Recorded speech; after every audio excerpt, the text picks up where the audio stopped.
Ciudad Viva, el paseo dominical por los sitios que conforman la histórica Ciudad de México.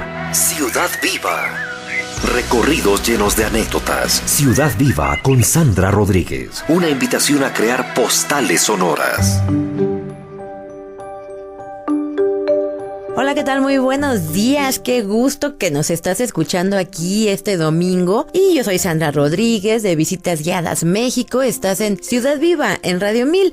Y hoy vamos a ir a pasear allá al centro de la ciudad, pero de una forma distinta. ¿Ya tomaste la ruta del Metrobús que pasa por el centro histórico?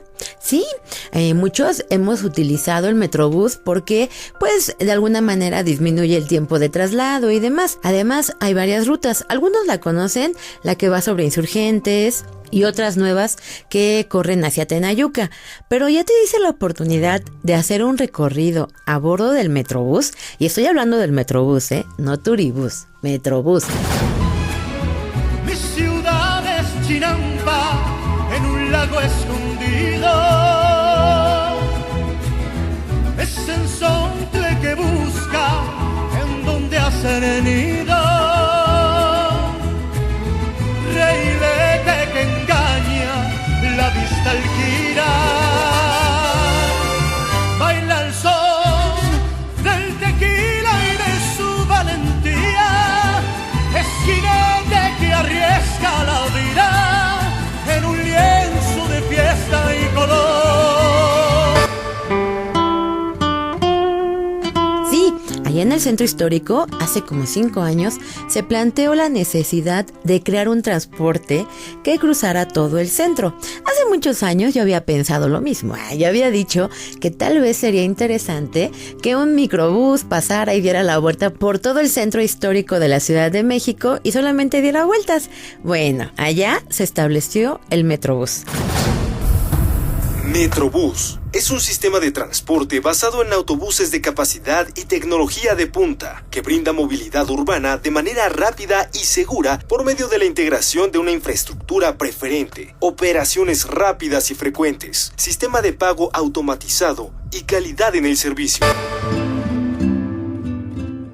Y el Metrobús tiene 2 rutas, la ruta sur y la ruta norte. Si tú quieres conocer algunos sitios que pues ya están muy olvidados o estaban muy olvidados por la gente, sobre todo porque hacia la zona norte del centro pues era difícil el acceso por la cantidad de comercio ambulante que existía, porque había muchos autos.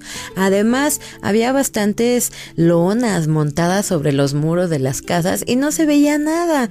Pero si tú no te has dado una vuelta por el centro, en la calle de Belisario Domínguez, en los últimos 5 años, tienes que visitar esta zona. Sucede que tenemos que vernos primero en la parada del Metrobús Buenavista. Allá, saliendo del Metro Buenavista, como decían, ¿no? Allá donde se oye el tren, así decían, allá donde suena el tren, así. En el Metrobús Buenavista sales y te diriges hacia la estación que va al centro histórico. Ahí existen 2 rutas. La propuesta de hoy es que tomes la ruta norte. Entonces te formas, son 6 pesitos los que te cobran y ahí esperas. Un día ideal para conocer esta ruta es en domingo a eso de las 10 de la mañana, porque no hay nada de gente, nada. De hecho, todo el Metrobús es para ti. Pues abordas y tiene que decir ruta norte. Una vez que abordas, vas a empezar el traslado. En realidad, el traslado de la salida de Buenavista, de la estación Buenavista, a la parte final, que es la estación de San Lázaro, dura cerca de 40 minutos. Y durante esos 40 minutos puedes ir observando una gran cantidad de detalles que generalmente dejamos pasar porque andamos ahí corriendo por toda la ciudad. Y sí, escápate hoy domingo acabando el programa, súbete al Metrobús, toma la ruta norte y vamos a empezar este recorrido virtual en el que empiezas a avanzar así en la ruta norte y llegas a Puente de Alvarado. Ahí vas a poder observar el Museo Nacional de San Carlos y más adelante el Panteón de San Fernando. El Panteón de San Fernando Es uno de esos lugares mágicos dentro del centro, sobre todo porque a mí me gusta mucho la anécdota de que contaban que ahí se acababa la Ciudad de México hacia 1700. Hacia 1700 decían, no, ya es la orilla. Y visitabas este espacio y ahí se establece un colegio de propaganda fide o de propagación de la fe, que era el Colegio de San Fernando. Del Colegio de San Fernando, que realmente es el templo, a un costado se estableció el Panteón de San Fernando. Así que cuando tengas oportunidad de visitarlo, pues recórrelo, sobre todo el Día de Muertos. El Día de Muertos ponen ofrendas y muchos otros elementos que tienen que ser alusivos a esta fecha tan importante. Y es uno de esos lugares con mucha historia, sobre todo porque en este espacio está la tumba de Benito Juárez. Benito Juárez. Su nombre completo es Benito Pablo Juárez García. Nació en San Pablo Guelatao, Oaxaca, el 21 de marzo de 1806 y murió en la Ciudad de México el 18 de julio de 1872. Fue abogado y político mexicano de origen indígena zapoteco. Benito Juárez vivió una de las épocas más importantes de México, considerada por muchos historiadores como la consolidación de la nación como república. Se destaca por haber sido presidente de México en varias ocasiones, del 8 de diciembre de 1857 al 18 de julio de 1872. Es conocido como el Benemérito de las Américas y célebre por su frase: entre los individuos, como entre las naciones, el respeto al derecho ajeno es la paz. Sí, muchas personas tal vez piensan que debería de estar en la rotonda de las personas ilustres, pero no, Benito Juárez, la tumba de él se encuentra ahí, en el Panteón de San Fernando. Aunque tú no lo creas, a pesar de ser un lugar tan escondidito, pues mucha gente la visita. Además tiene un pequeño museo de sitio, y el museo de sitio te explica un poquito sobre la historia. Otra de las cosas que me gusta que acaban de poner en este Panteón de San Fernando son las cédulas en las que se habla de la vida de las personas que están sepultadas en este espacio. Así que bueno, ese es uno de los lugares a visitar cuando andas recorriendo ahí el Metrobús. Continuando en la ruta del Metrobús, vas a llegar a la esquina de Reforma y Avenida Hidalgo, y ahí en la esquina de Avenida Hidalgo y Reforma se encuentra el primer hotel de la Ciudad de México, el Hotel de Cortés, y también enfrente hay un centro cultural, el Centro Cultural José Martí. En voz de María Eugenia Mondragón, promotora del Centro Cultural José Martí. Bueno, mira, este Centro Cultural cumple años en mayo, el 27 de mayo. Nació en 1976, en la época de Luis Echeverría. Sin embargo, este espacio no se hizo pensando en que algún día iba a tener mucha demanda, mucha afluencia de gente. Yo creo que las personas que lo hicieron para albergar sobre todo el mural que tenemos en la galería, que se llama Canto a Martí, que fue un mural hecho por 3 artistas, entre ellos 2 cubanos, y fue coordinado por Raquel Tibor. Entonces el foro pues es un espacio para 100 butacas, se hizo prácticamente como un auditorio nada más, como para conferencias, presentaciones de libro, la biblioteca, sobre todo para literatura, especializarse en cuestiones de literatura, cosa que hemos tratado de mantener, y con el paso del tiempo estuvo como medio abandonado este espacio, y fue hasta 96 que retoma este espacio el gobierno del Distrito Federal y le empiezan a dar un nuevo enfoque pues a este lugar, que fue cuando empezaron realmente a tener muchas actividades. De ahí entonces este espacio ha ido creciendo en cuestión de propuestas culturales. Ya este espacio se conoce sobre todo por sus partidas de ajedrez, por el cine y por su actividad constante, ¿no? Este centro cultural es uno de los espacios que más oferta tiene para la gente que le gusta esto del cine, de las obras de teatro, de los cursos, de los talleres, de las conferencias y también de las leyendas. Tienen un programa que se llama Café con Leyendas todos los viernes y tú puedes asistir. Entonces llegas a este lugar, te sientas, te regalan café de olla y empiezas a escuchar las leyendas. Te recomiendo que visites la página del Centro Cultural José Martí para que te puedas enterar de todos estos recorridos que tienen ellos de visitas guiadas con leyendas. También este espacio es uno de los centros culturales que más gente lo visita. ¿Por qué? Porque está saliendo del Metro Hidalgo. Enfrente de este espacio se encuentra la Alameda Central y también la puedes recorrer a bordo del Metrobús. Alameda Central. La Alameda Central es el paseo más antiguo de la Ciudad de México. El virrey don Luis de Velasco solicitó al ayuntamiento que se formara un paseo para darle belleza a la ciudad y que fuera lugar de recreo para sus habitantes. Se le dio el nombre de Alameda por haberse plantado álamos que más tarde se sustituyeron por sauces y fresnos. La Alameda fue el paseo popular por excelencia. Mejoraron su arreglo y ornamentación con calzadas, esculturas, fuentes y monumentos. La vida en la Alameda en la época porfiriana ha sido plasmada en el famoso mural de Diego Rivera, realizado en 1947, llamado Sueño de una tarde dominical en la Alameda Central. La Alameda Central, que fue el paseo más antiguo de la Ciudad de México, es uno de esos lugares que está renovado. También te invito a que la visites, porque casi todos nos quedamos con la imagen de una Alameda un poco descuidada, oscura en la noche, ¿se acuerdan? Hace 5 años, cuando pasabas a un costado de la Alameda, así, los árboles y nada de luz. No, pues nadie quería entrar ahí. Bueno, algunos enamorados tal vez, pero la gente no quería pasar por la noche. Después, ¿se acuerdan cuando tuvo una gran cantidad de obra esta Alameda Central y de la noche a la mañana amaneció cerrada?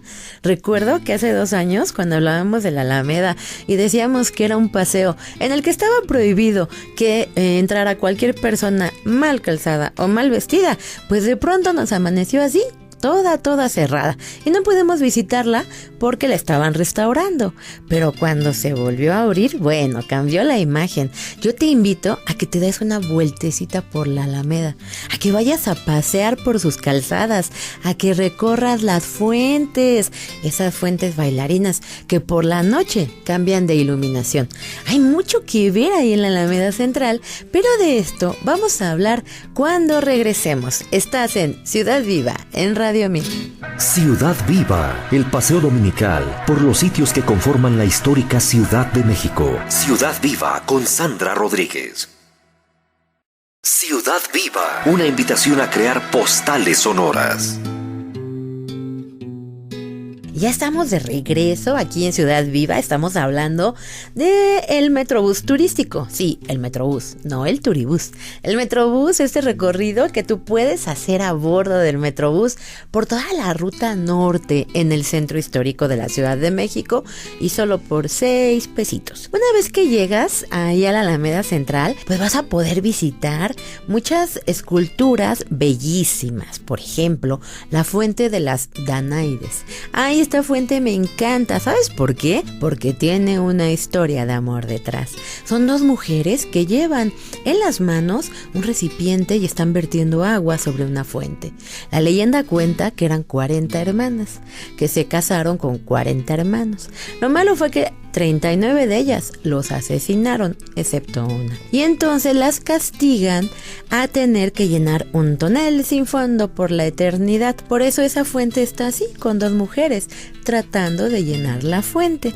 Esa fuente de las Danaides es bellísima y forma parte de una restauración que se hizo en la Alameda Central, en la que se colocan pues esculturas que tienen que ver con los dioses clásicos y también algunos elementos muy del porfiriato. La Alameda Central, bueno, te puede contar todo lo que ha visto. Le ha tocado ver desde la época virreinal, pasando por también las diferentes intervenciones ahí en la Ciudad de México, hasta la época actual.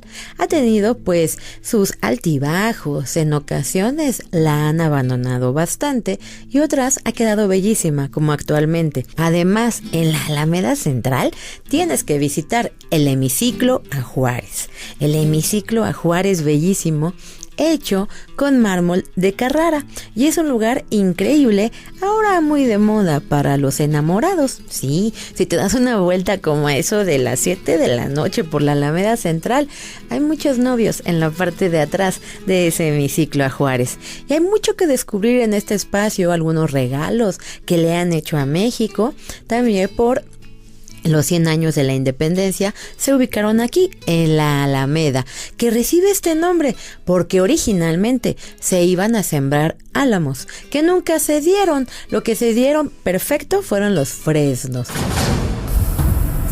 Fresno es un portentoso árbol que se ha vuelto habitante cotidiano de las ciudades, donde adorna camellones, parques y jardines con su copa redonda y verde casi todo el año, con excepción del final del otoño y principios del invierno, cuando tira su follaje y lo renueva en menos de 30 días.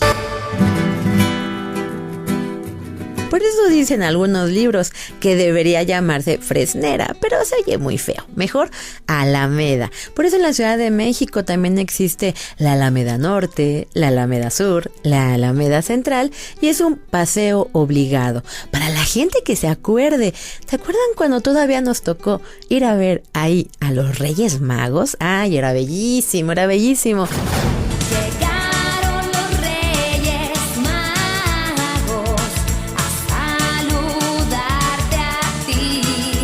Ver los autos alrededor de la Alameda Central y ver a los Reyes Magos y tomarte la fotografía. Yo por ahí tengo una cuando era bebé. Además, ¿se acuerdan que se ubicaban ahí los puestos de la gente que hacía los algodones de azúcar? Y después todo ese algodón volaba y la gente lo tomaba ahí en el aire. Y después cuando veías hacia arriba, todos los cables de la luz estaban llenos de algodón de azúcar. Bueno, son varios recuerdos, ¿no? ¿Cuántas personas no se han tomado fotografía ahí en la Alameda Central? Tienes que visitarla definitivamente, ya sea en la mañana, y yo te recomiendo que la visites como a las 7 de la tarde, cuando ya está empezando a oscurecer por la iluminación que tienen los diferentes calles y las fuentes de la Alameda Central.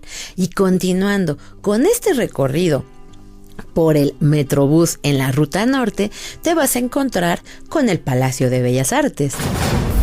En voz de Ana Garduño, doctora en Historia del Arte. El recinto del Palacio de Bellas Artes es sin duda la institución más importante que tiene Limba a lo largo de sus 80 años de historia. Este museo siempre ha tenido la categoría de un recinto, una galería oficial para la patria. Ha sido siempre un museo oficial, un museo de Estado. Siempre se ha decantado por los homenajes nacionales a artistas consagrados, muertos, recientemente fallecidos o ya en una etapa muy avanzada de edad. Si es para un artista de mediana trayectoria, significa su consagración automáticamente. Residir en estos muros la obra de un artista automáticamente lo ubica en una categoría diferente. Y al mismo tiempo se abre un mundo de oportunidades para este espacio que puede instrumentar, desplegar, planear cualquier tipo de exposición que desee, de acuerdo a un programa curatorial más o menos rígido, porque no tiene un compromiso con un acervo específico, sino tiene todo un mundo de posibilidades para poder hacer diferentes tipos de exposiciones. El programa expositivo del Museo del Palacio normalmente se caracteriza por hacer o revisiones panorámicas del arte mexicano o internacional, o retrospectivas individuales de creadores de reconocido prestigio y trayectoria. En voz de Daphne Cruz Porcini, doctora de Historia del Arte. La parte de curaduría del museo ha considerado importante revalorar las exposiciones históricas que se han hecho en este recinto y que han ido de forma paralela a los distintos museos que ha habido aquí. Es muy importante también destacar que lo que queremos ahora también es replantear el muralismo mexicano, especialmente con los murales que cumplen 80 años en este 2014. Lo que nosotros también queremos destacar en estos 80 años es que los muralistas estaban haciendo, tanto Rivera como Orozco, estaban haciendo estos murales al mismo tiempo. Entonces, bueno, es muy importante también ver cómo cada uno hace su lectura de un tema como la tecnología, el maquinismo y el hombre ante esta situación. Puede ser una parte utópica o bien puede ser una parte como muy violenta. Los demás murales del museo se fueron adhiriendo los siguientes años, pero digamos, estos son los que dan inicio como este interés del régimen postrevolucionario por valorar la pintura mural y decir, bueno, nosotros antes no la tomábamos en cuenta, pero ahora sí es como parte de este reconocimiento oficial que se le da a partir de 1934. El Palacio de Bellas Artes parece realmente uno de los lugares emblemáticos para mucha gente sobre el centro histórico. Sí, generalmente cuando vemos imágenes y logotipos y tú preguntas, el centro histórico, ¿qué recuerdas de él? E inmediatamente la gente ubica el Palacio de Bellas Artes. El Palacio de Bellas Artes es un lugar increíble. Originalmente iba a ser un teatro, el Teatro Nacional. Y cuando puedas visitarlo, pues tienes que recorrer los murales. Cuando entras, bueno, el estilo es completamente mexicano y ahí pasas por las escaleras y subes al tercer nivel. Ahí te vas a encontrar obra de Diego Rivera. Diego Rivera, Diego María de la Concepción, Juan Nepomuceno, Estanislao de la Rivera y Barrientos Acosta y Rodríguez, mejor conocido como Diego Rivera, nace en Guanajuato el 8 de diciembre de 1886. Entre los años 1907 y 1922 estudia arte en Europa. En España se interesa por el cubismo y no satisfecho con esta corriente decide retomar el realismo. Para 1922 regresa a México y junto con José Vasconcelos decide hacer sus obras en edificios para que el arte esté al alcance del pueblo. Fue contratado en el extranjero por John D. Rockefeller para pintar en la entrada del edificio RCA en Nueva York. Esta misma obra la reprodujo en el Palacio de las Bellas Artes. Fallece el 24 de noviembre de 1957 en la Ciudad de México. A mí en lo personal me gusta mucho el lugar porque al día domingo, bueno, el acceso es libre para toda la gente y muchas personas lo visitan para poder conocer tanto los murales de Diego Rivera como los de Tamayo, como los de Siqueiros. Rufino Tamayo fue un pintor mexicano nacido en Oaxaca, cuyo estilo combinó temas populares autóctonos con las formas artísticas de la vanguardia europea como el cubismo. Sus obras gozaron de un reconocimiento internacional que derivó en encargos para amplias decoraciones murales como Homenaje a la Raza en París y México Hoy en el Palacio de Bellas Artes. Le siguieron otros murales como América, aunque el de mayor envergadura que ejecutó fue para el edificio de la UNESCO en París, donde realizó Prometeo. Tamayo fue un gran conocedor del arte prehispánico y en 1974 donó su espléndida colección de piezas realizadas ese año a su ciudad natal. En la capital mexicana se encuentra el museo que lleva su nombre y que fue inaugurado en 1981. Se trata de uno de los centros de arte contemporáneo más modernos del mundo, en el que se exhiben obras de más de 150 artistas internacionales. La donación del museo y de casi la totalidad de su acervo artístico al pueblo de México representó una de las mayores satisfacciones para el pintor y artista gráfico. David Alfaro Siqueiros nace en Chihuahua en 1896. y muere en Cuernavaca en 1974. Pintor mexicano, profundamente comprometido con las ideologías igualitarias, la identidad de la cultura hispanoamericana, afincada en el indigenismo y el desarrollo de la modernidad, halló en el muralismo una nueva orientación para la pintura y su papel social. Su estilo sintetiza las aportaciones vanguardistas, combinando intensidad expresiva y habilidad narrativa. Y ahí vas a poder observar parte de la historia de nuestro país. Es un lugar hermoso que reúne pues mucho de la tradición del arte de la posrevolución, sobre todo porque cuando se empieza a construir el Palacio de Bellas Artes, Porfirio Díaz quería inaugurarlo. Él quería hacer el proyecto, él quería que fuera el Teatro Nacional, él quería que existiera un espacio en el que además de teatro también se pudieran celebrar otro tipo de actividades.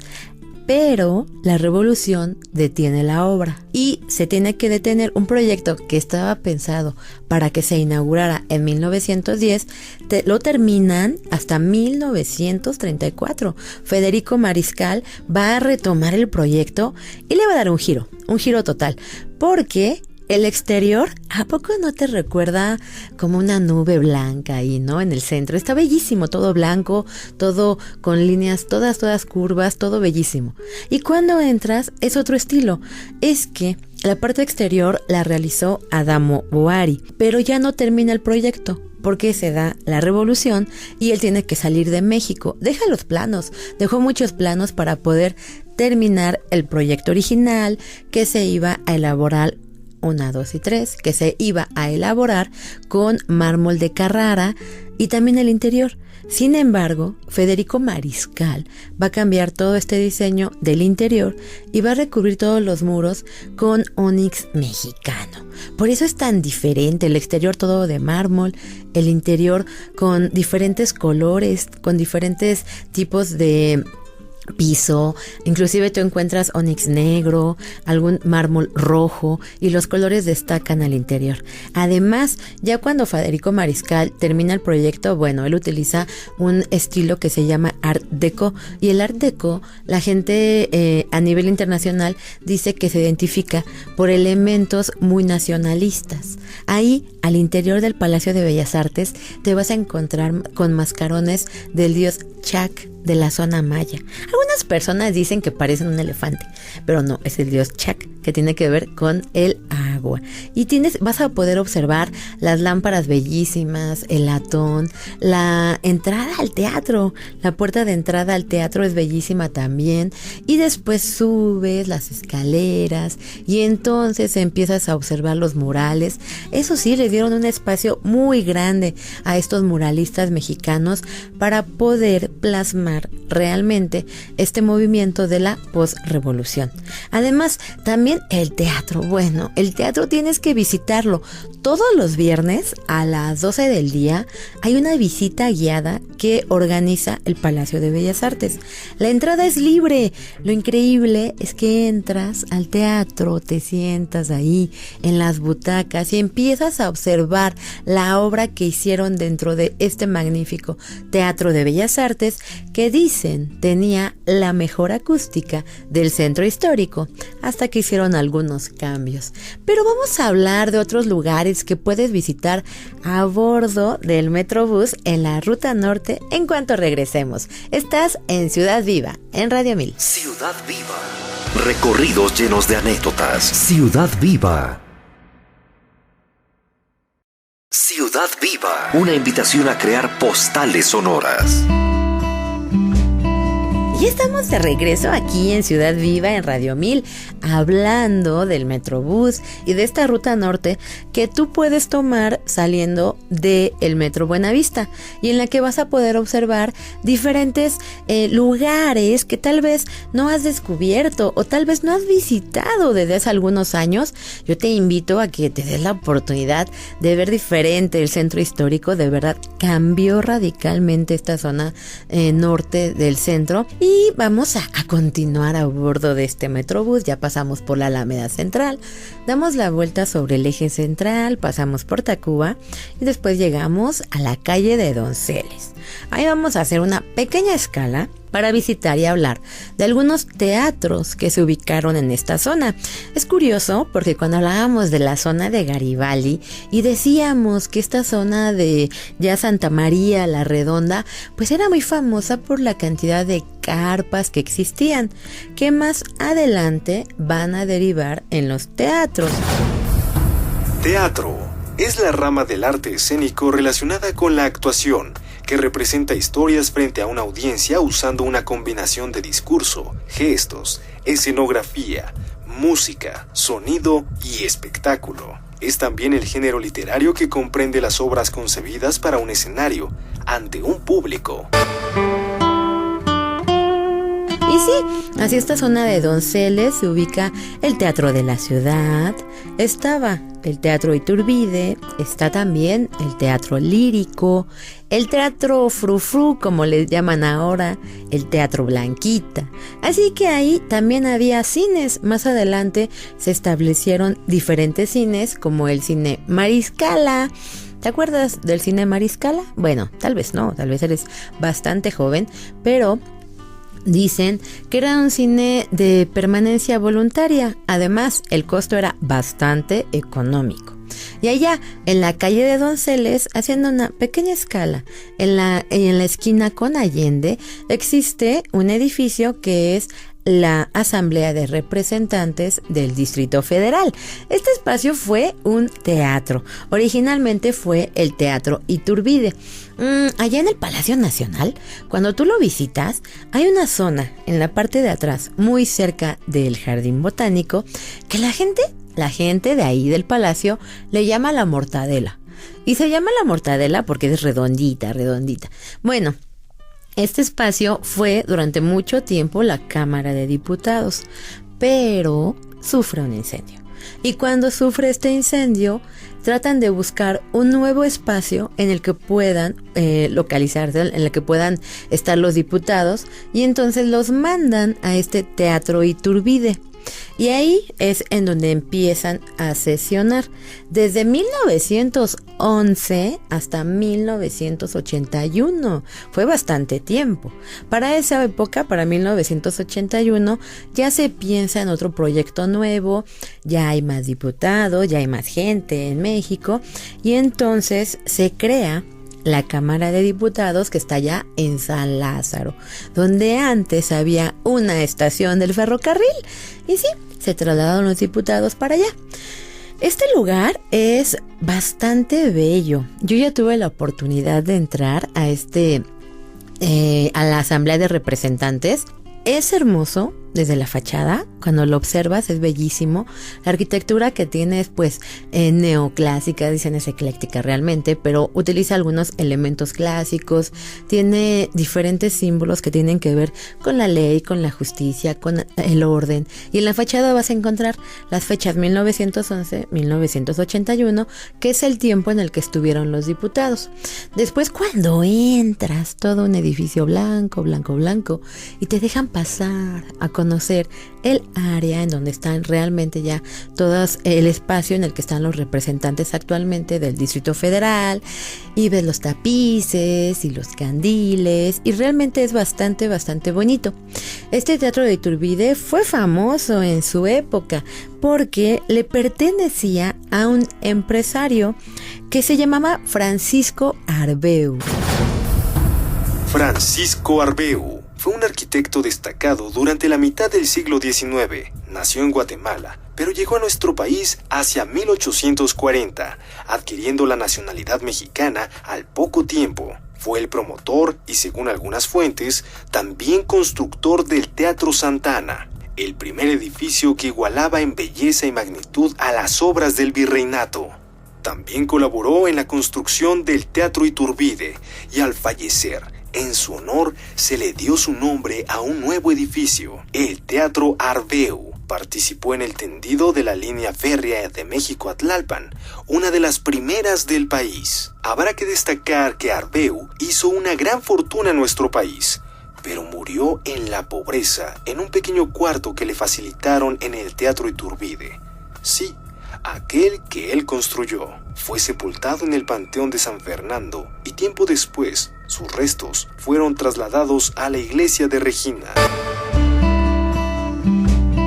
Francisco Arbeu fue realmente uno de los pioneros en el teatro mexicano. A él fue de los primeros que establecieron un teatro allá en el Colegio de Niñas. Un teatro pequeñito, hizo modificaciones, después quiso montar otro en la actual Biblioteca Lerdo, como le llaman, en República del Salvador. Más adelante invierte dinero en el Teatro Nacional, el que estaba en la calle de Bolívar y cerraba la calle de 5 de Mayo.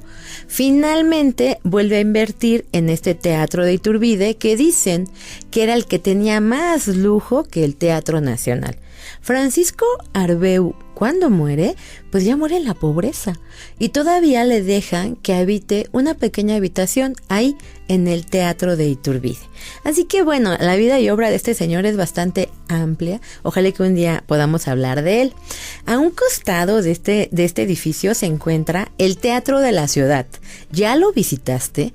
Tal vez te quedaste con la imagen de la época en la que lo cerraron, hacia 1996 aproximadamente. Este teatro era uno de los más importantes de la ciudad. Decían, toda la gente quería ir a hacer ópera, opereta, zarzuela, obras de teatro, musicales y demás. El Teatro de la Ciudad, como se le conoce actualmente, era el Teatro Esperanza Iris y se inaugura hacia 1907. ¿Y quién fue Esperanza Iris? Esperanza Iris, actriz y cantante mexicana. Tras cultivar la zarzuela, se dedicó a la opereta, género en el que alcanzó sus mayores éxitos en México, La Habana y Madrid. Entre sus interpretaciones destacaron La Viuda Alegre, El Conde de Luxemburgo y La Princesa del Dólar. Actuó también en el cine mexicano durante los años 30 y falleció el 7 de noviembre en la Ciudad de México.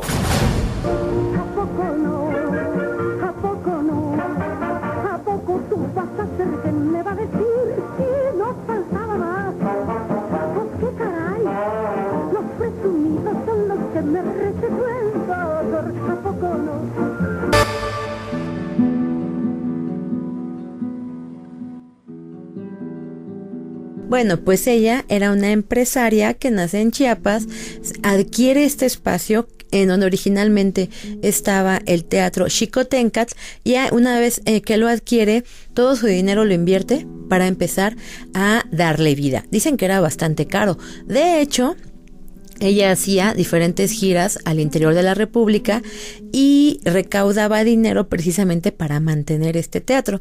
Esperanza Iris, por eso cuando tú visitas este teatro, ahí está el rostro, de hecho, de Esperanza Iris. Poco a poco empieza a decaer el teatro y hacia 1991 tiene grandes problemas. En el 96 se cierra, lo adquiere el gobierno de la Ciudad de México y le cambia el nombre a el Teatro de la Ciudad. Este espacio es muy importante. Digo, muchas personas tal vez se acuerden hacia 1950 que había algunos concursos de baile, algunos de los eventos que hacían. ¿Se acuerdan de esos maratones de baile en los que la gente ya estaba durmiéndose pero seguía bailando? Bueno, el último se dio en este espacio en 1955 y algunos lo recuerdan sobre todo porque ahí se llevaba a cabo el Festival OTI. Festival OTI. Su nombre original era Gran Premio de la Canción Iberoamericana. Fue un certamen musical en el que los países pertenecientes a la OTI participaban cada año con una canción. El objetivo del festival era generar un proceso de unidad iberoamericana a través del intercambio de expresiones culturales, especialmente las musicales. Canción institucional del Festival OTI.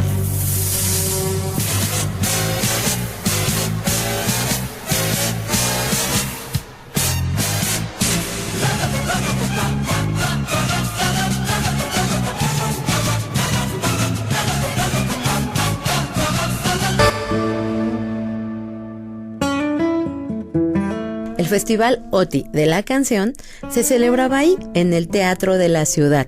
Cuando tú puedas observar algún video en YouTube de Yuri, tal vez, vas a poder observar que ahí se hacía, en el Teatro de la Ciudad. Recordando al Festival OTI de 1984. Yuri, tiempos mejores. Desde muy pequeñita conocí la soledad y sentí mucho miedo en medio de la oscuridad. Comprendí que la vida no era fácil para mí, que tendría que luchar si es que quería ser feliz, y pensé, algún día lo lograré. Ahí durante muchos años se hizo este famoso festival OTI y te invito a que pues lo consultes ahí en internet. Entonces este lugar era bien importante. A partir de 1996, cuando lo retoma la ciudad, lo modifica, lo rehabilita y ahora ya puedes visitarlo. Tiene una gran cantidad de actividades, es bellísimo. Ya he tenido la oportunidad de asistir a algunos conciertos y otros espectáculos bien distintos y es hermoso entrar a los palcos, ver las pequeñas banquitas, ver el escenario, ver la iluminación, los tapices, los candiles, es maravilloso.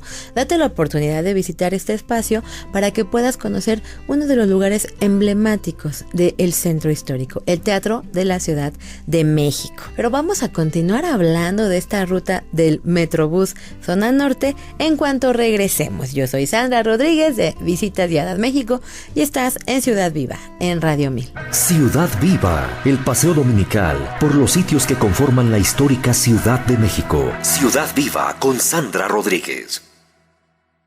Ciudad Viva. Recorridos llenos de anécdotas. Ciudad Viva.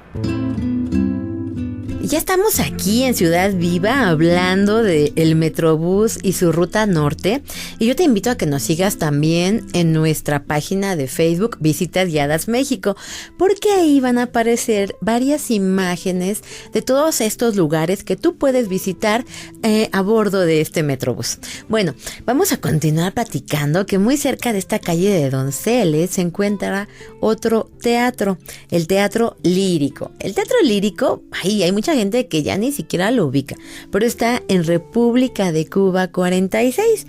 Aunque tú no lo creas, fue un espacio pues bien importante para la gente que hacía carpa y también obras de teatro en el siglo pasado. De hecho, le decían y querían competir por un título muy importante que le decían, quería ser la catedral del género frívolo. Sí, en este espacio que tenía capacidad para 2,000 espectadores, estuvieron diferentes personajes del mundo artístico como María Conesa, Agustín Lara, Pedro Infante, y dicen por ahí que en alguna ocasión abuchearon a Jorge Negrete, ahí en el Teatro Lírico. El Teatro Lírico también, ahí llegó un personaje llamado Tintán, también se presentó Palillo y Clavillazo. Recordando a Clavillazo, película Nunca me hagan eso, de 1957. Le gustaron, ¿no? Estando bien con la presidencia, ¿qué me importan los diputados? ¿Cree que no es mucho hablar? Bueno, ¿va a comer o nomás anden chinchando? Ya lo creo que voy a comer. Voy a darme un banquetazo a todo dar. Desde ayer que no pruebo bocado, nada. ¡Qué bueno! ¿Qué bueno qué? ¿Qué bueno que va a comer? Ah, muy bien. Bueno, pues mire, de esta cazuela me agarra usted el platón más grande que tenga. Me lo rodea, pero bien chupidito, de pancita, callo y libro. Pero mucho, mucho libro, que parezca biblioteca.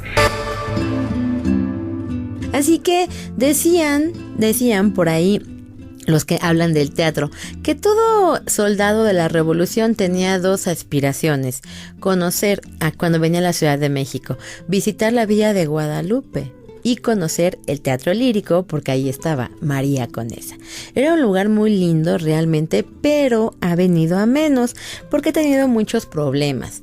Hace como 10 años lo querían recuperar, pero hasta la fecha no lo han logrado. Pero forma parte de esta zona de teatros de Donceles. Continuando con nuestro recorrido a bordo del Metrobús, vamos a seguir sobre el eje central, pasar por el Teatro Blanquita y después dar vuelta en Belisario Domínguez. Belisario Domínguez tiene una gran cantidad de atractivos a visitar, entre los que destaca la Capilla de la Conchita. Por ahí vas a pasar. Forzosamente hay una escala en este espacio, precisamente el primer convento para monjas. Después visitas el templo de San Lorenzo y más adelante, continuando por Belisario Domínguez, te vas a encontrar con la Hostería de Santo Domingo, después la Plaza de Santo Domingo, la antigua aduana, el Palacio de la Inquisición, y ahí haces una escala en República de Argentina. Ahí en República de Argentina tienes que bajar y visitar el convento de Santa Catalina. Pues poca gente la visita y tiene mucha historia detrás de él. Se establece hacia el siglo XVII, pertenece a la Orden de Santo Domingo de Guzmán, es la rama femenina, y tiene varias leyendas que contar, entre las que destacan que el Señor del Rebozo, que actualmente se venera en Santo Domingo, salió de este convento. También dicen que hacia 1629, cuando se da una gran inundación en el centro histórico, las monjas rezaban todos los días para que no se fuera a venir abajo el convento. Y una de ellas, que no podía ver, llegó a hacer una oración especial a la Virgen del Rosario. Como ella no veía, al inclinarse para darle un beso a la imagen, se da cuenta de que está mojada la orla de su vestido y les pregunta a las demás monjas, ¿quién bajó a la Virgen y por qué está mojada? Porque ella no podía ver. Le dicen, no, nadie fue. Y cuentan que la Virgen descendió para tocar el nivel del agua de esta gran inundación y que empezara a bajar el nivel del agua. Entonces le atribuían a ella que habían logrado que su convento no se destruyera porque había descendido de su altar. También dicen que en este lugar, bueno, eso sí, es un hecho documentado, que la corregidora, doña Josefa Ortiz de Domínguez, después de que se da este movimiento de la independencia, a ella la trasladan, no puede estar en la Inquisición, la trasladan a Santa Teresa y después de Santa Teresa tiene que estar aquí, en Santa Catalina de Sena, durante 3 años. Josefa Ortiz nació el 19 de abril de 1773 en Morelia. Sus padres fueron Juan José Ortiz y Manuela Girón. A los 18 años se casó con Miguel Domínguez, quien en 1802 fue nombrado corregidor de Querétaro. En Querétaro se unió a los criollos que querían expulsar a los españoles, aprovechando la debilidad de la monarquía por la invasión napoleónica en España. En 1810, los conspiradores estaban por iniciar el levantamiento armado, pero las autoridades coloniales descubrieron el plan. De inmediato, doña Josefa dio aviso al cura Miguel Hidalgo para comenzar la Guerra de Independencia de México. Doña Josefa Ortiz de Domínguez falleció por una pleuresía el 2 de marzo de 1829 en la Ciudad de México. Aquí se queda ella y tanto quiso este espacio que pide ser sepultada debajo del altar en donde está la Virgen del Rosario, cosa que sí se lleva a cabo. Ella estuvo muchos años ahí, estuvieron sus restos, hasta que deciden llevárselos a la rotonda de las personas ilustres de Querétaro. Pero aquí fue donde estuvo sepultada durante muchos años.